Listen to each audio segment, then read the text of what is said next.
Okay, hello to everyone who is logging on here at 11 a.m.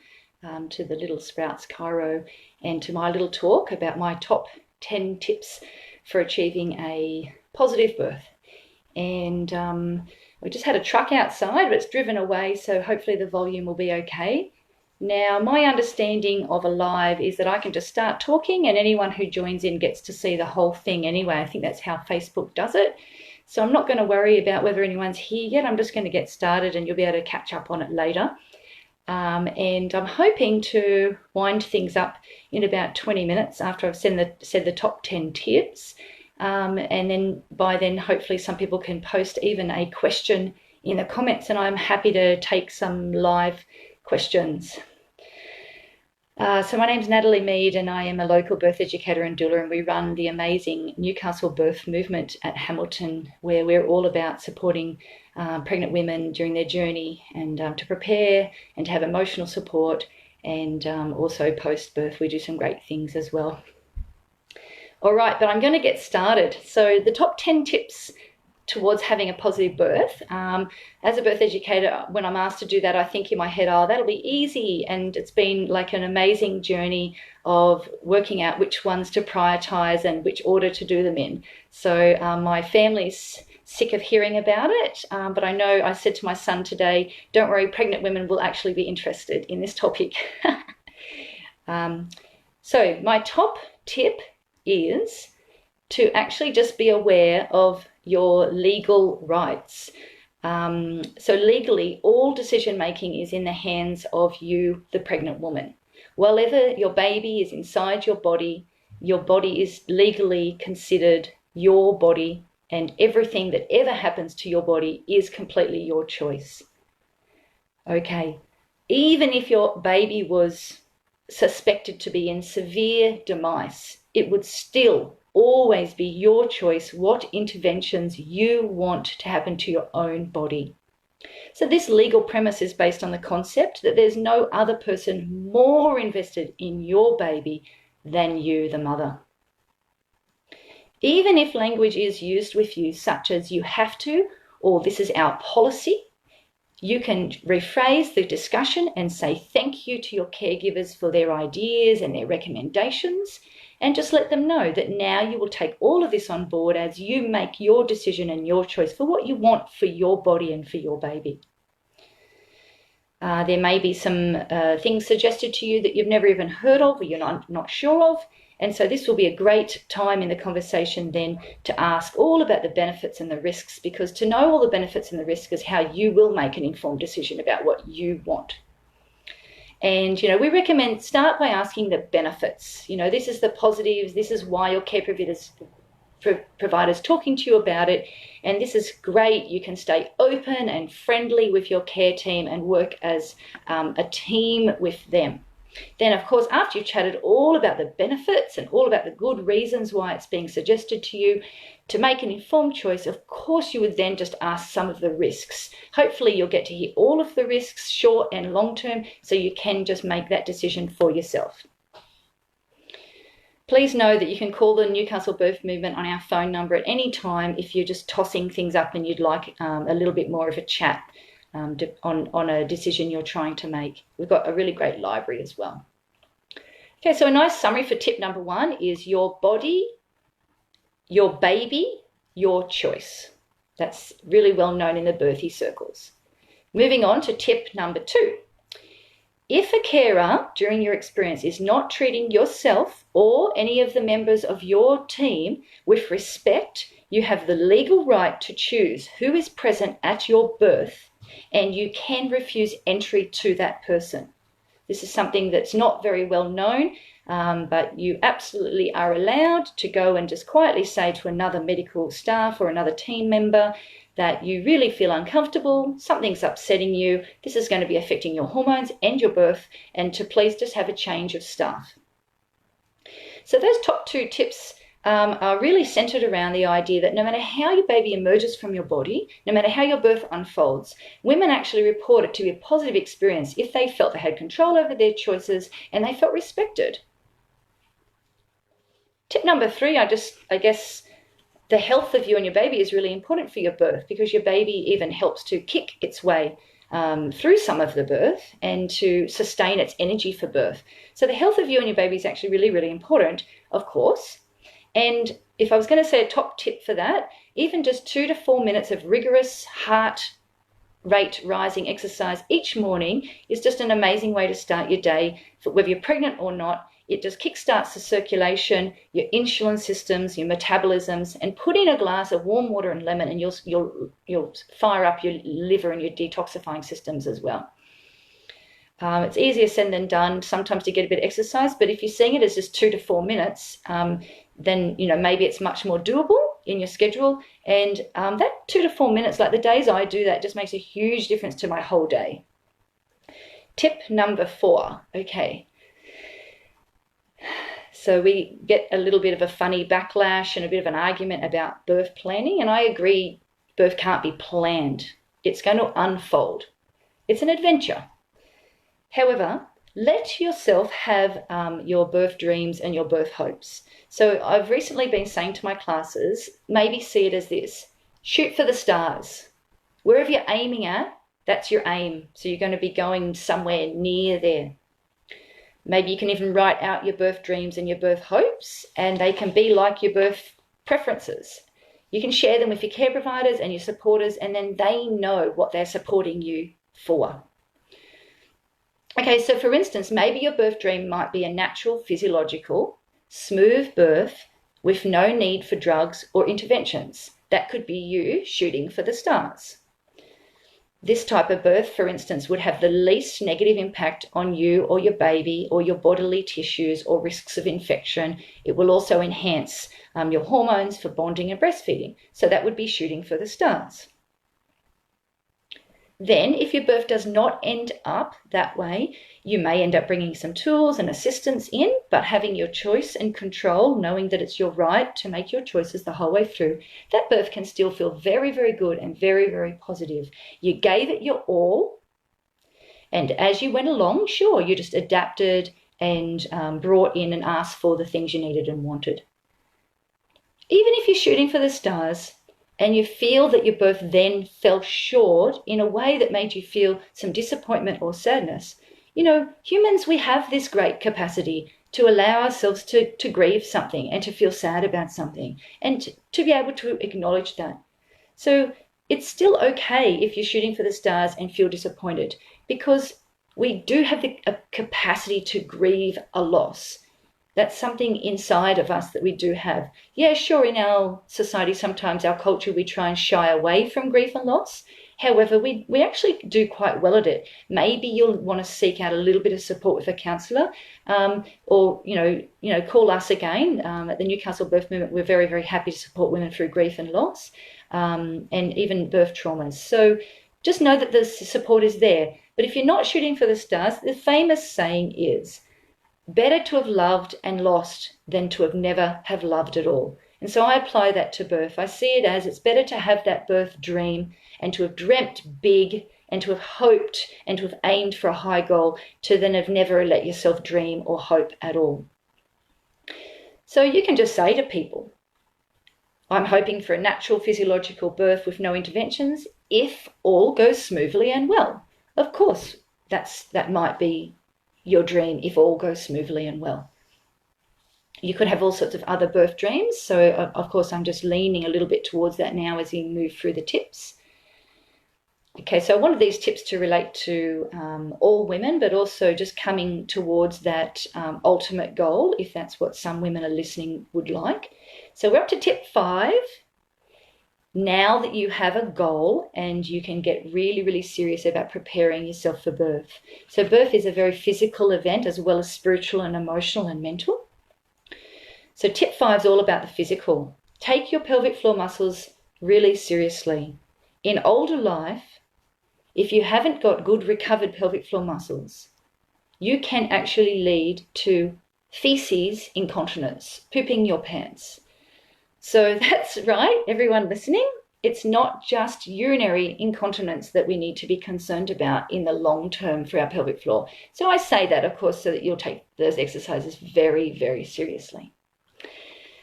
What else can you do physically? Anything that is getting you seriously preparing for a baby to emerge from your body through your hips, pelvis, vagina, and labia. Anything that's getting serious about that is psychologically, you're saying to yourself, I'm truly going to birth this baby and I'm getting ready. I feel more confident. I feel more ready. So things like squats are excellent. Look up the proper pregnancy squats. And anything like prenatal yoga that does hip stretching and hip opening exercises are really wonderful to truly believe that you are going to birth this baby. Okay.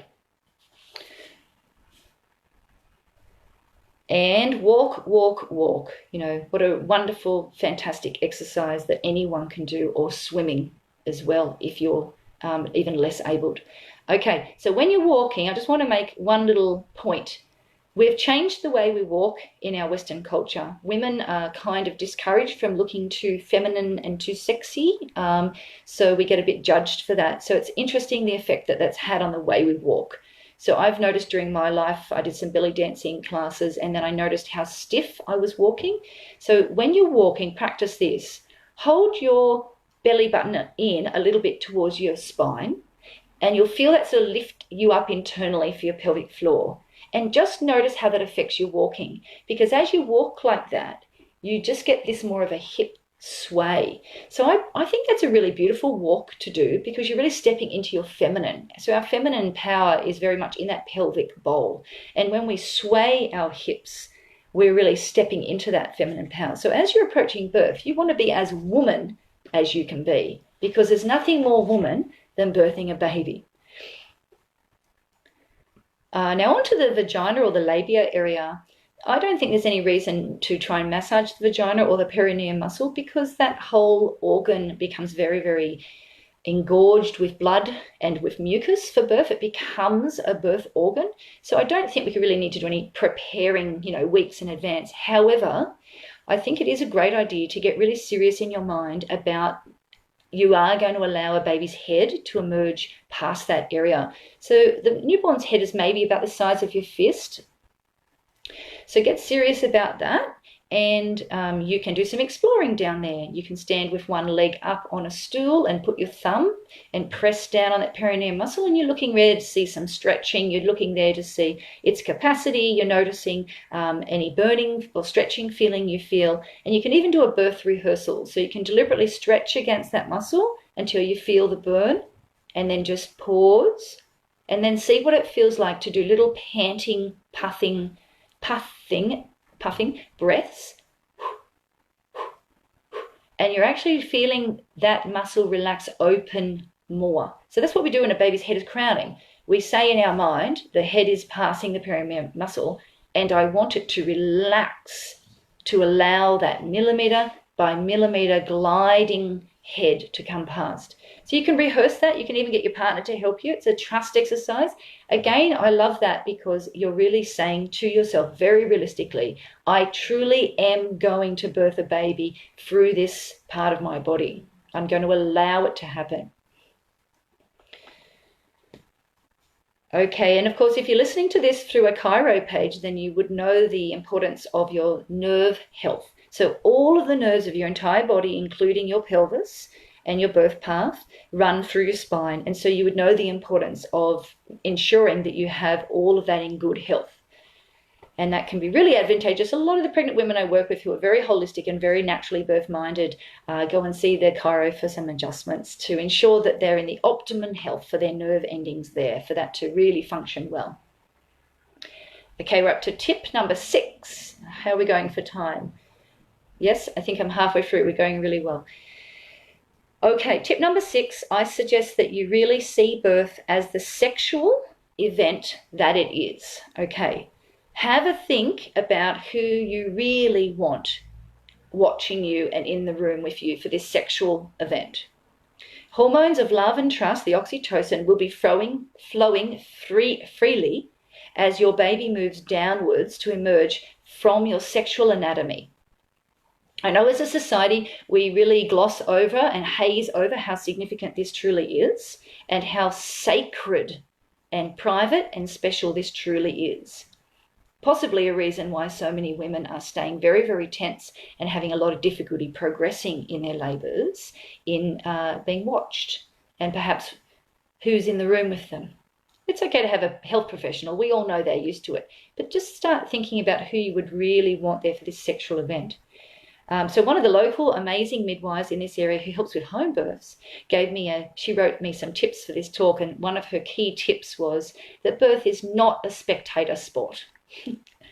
I bet Jess sees so many women bringing in all these different supporters into the birth space, and they're not really conducive at all to the privacy, the sexual privacy required for birth to go smoothly. So the more private we feel and the more unobserved we feel, the smoother our bodies do open. This applies to all bodily functions. Have a think about it.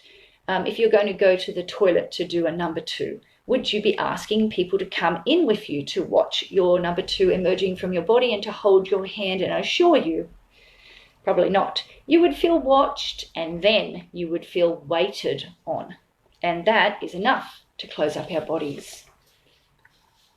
Okay, I did have a male client in a birth education class one time telling me that he could get up on the coffee table in front of the whole group and do a poo.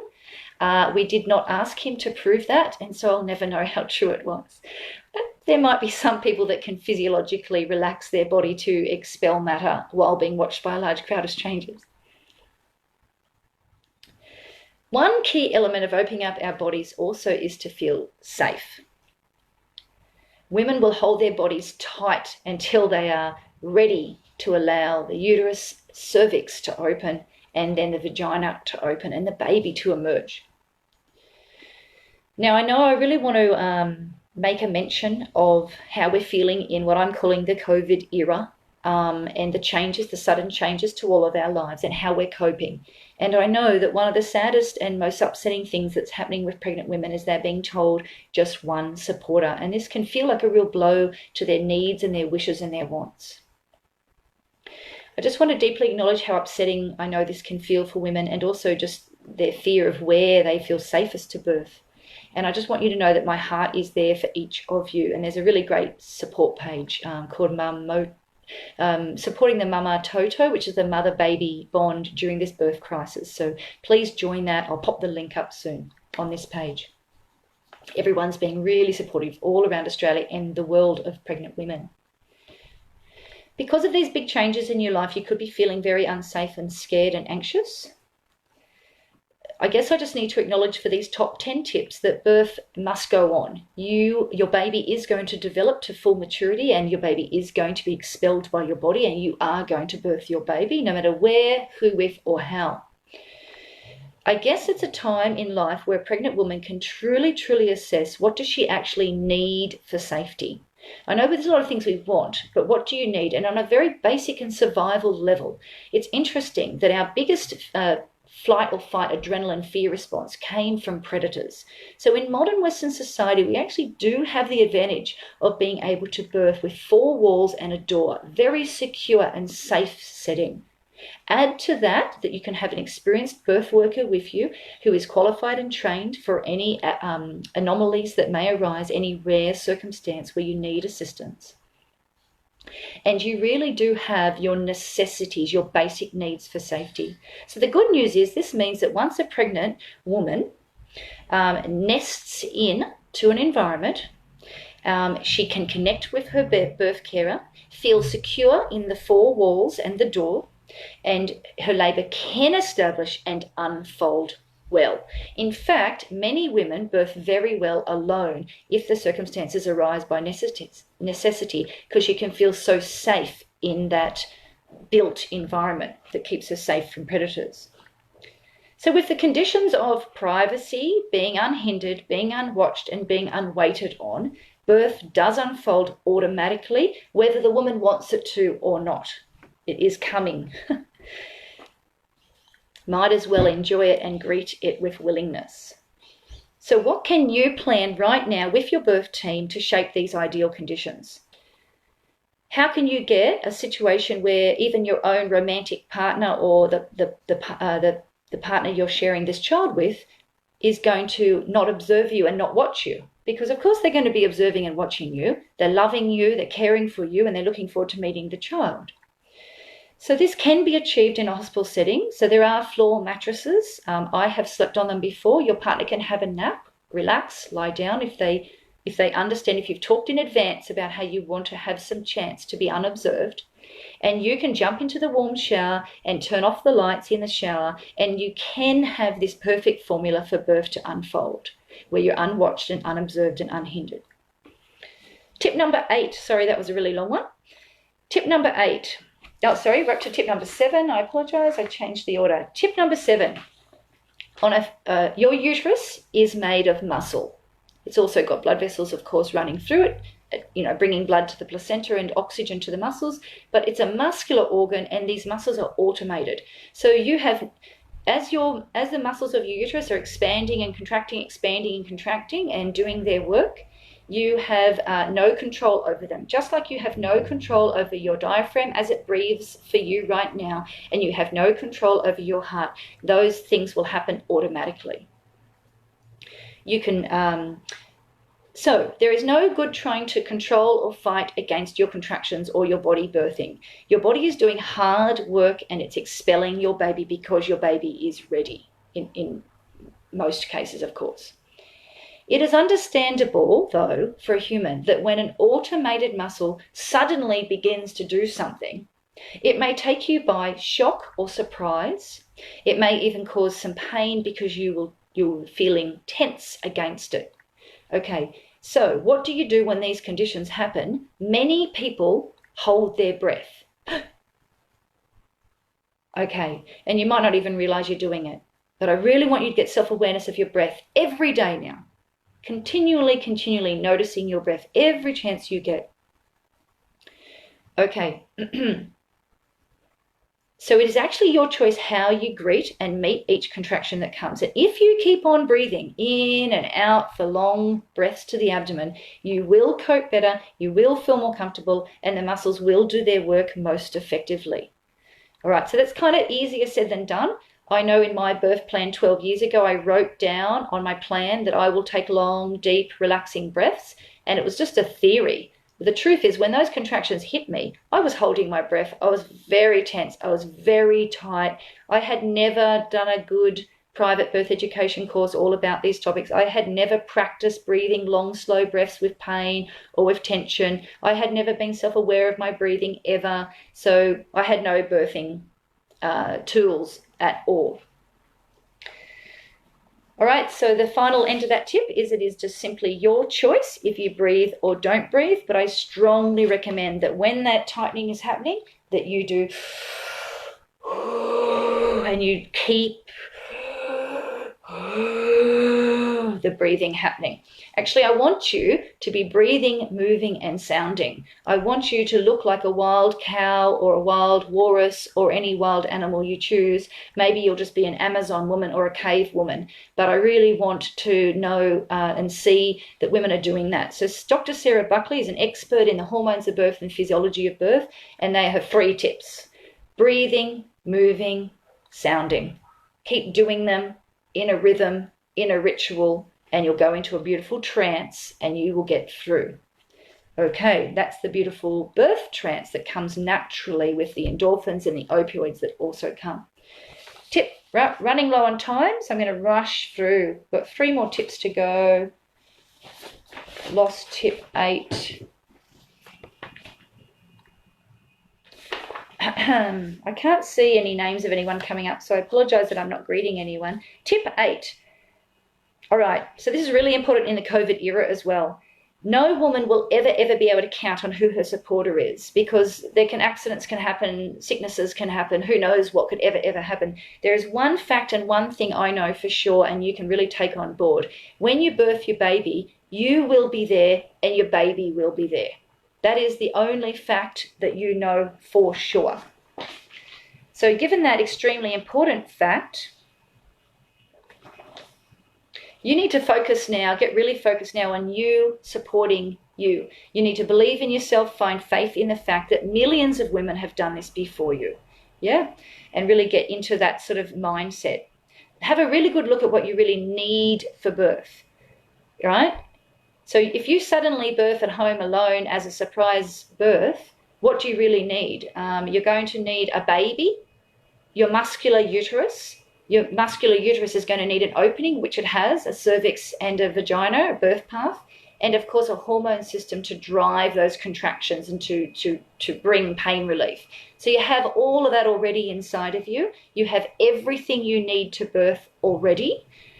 Be careful, don't fall into a trap of thinking you need a particular supporter or a particular machine or a particular piece of equipment or any particular skills around you, because you do have what you need to birth.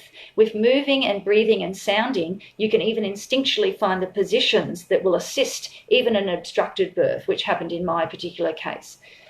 So my baby's shoulders got stuck and I instinctively threw myself onto the bed in a bizarre position, totally in my instinct, and her shoulder cleared and I birthed her. These are the things we can do when we find ourselves alone. All right, now I've got someone vacuuming near me, I think. Tip number 9. I don't know who's vacuuming because no one else is home, unless the children are vacuuming. Tip 9. Okay, I know it's exciting when we're waiting for labour and we can't wait to meet our baby and we wonder what labour will feel like. So the first contraction ever could be really exciting. However, I don't want you to get all excited. I don't want you to assume that now labour will happen, it will progress, and you'll meet your baby soon.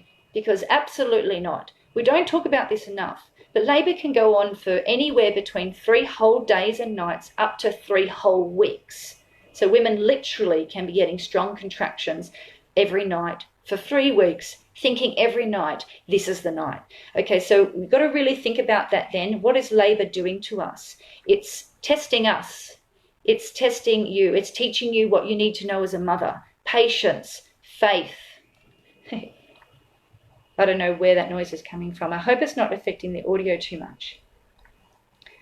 I even had a really strong labour one day, and then 3 weeks later I had nothing.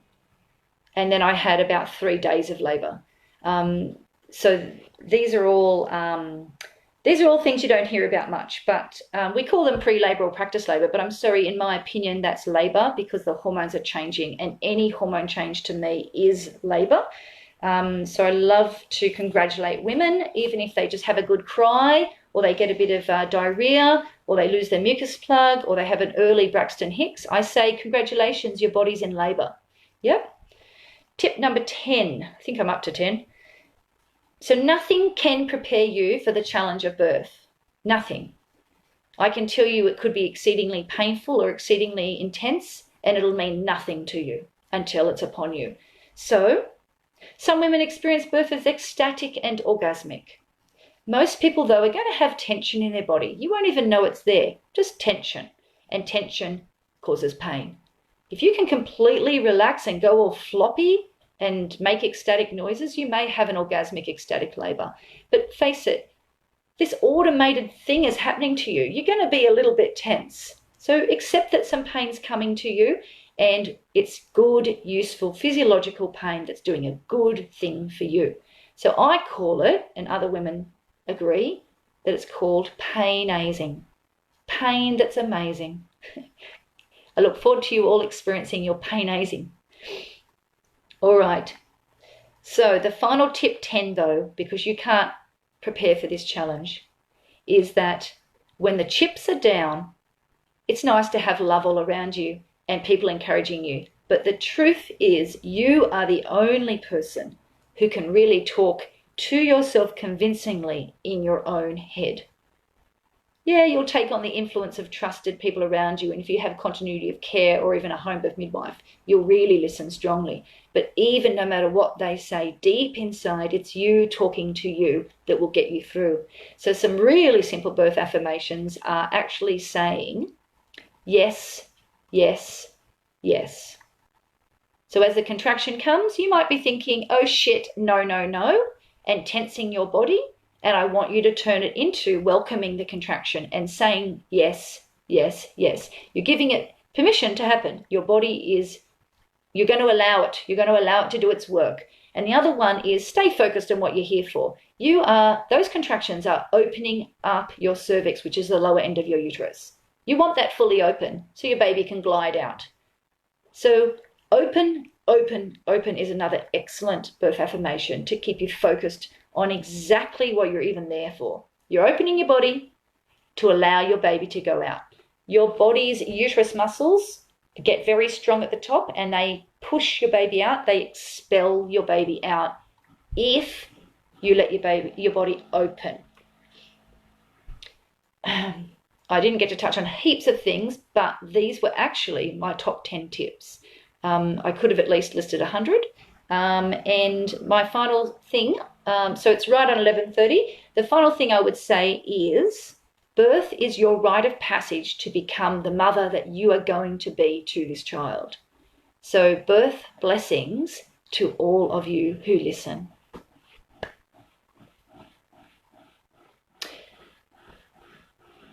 If anyone has questions, type them into the event page or below, and I'll type an answer.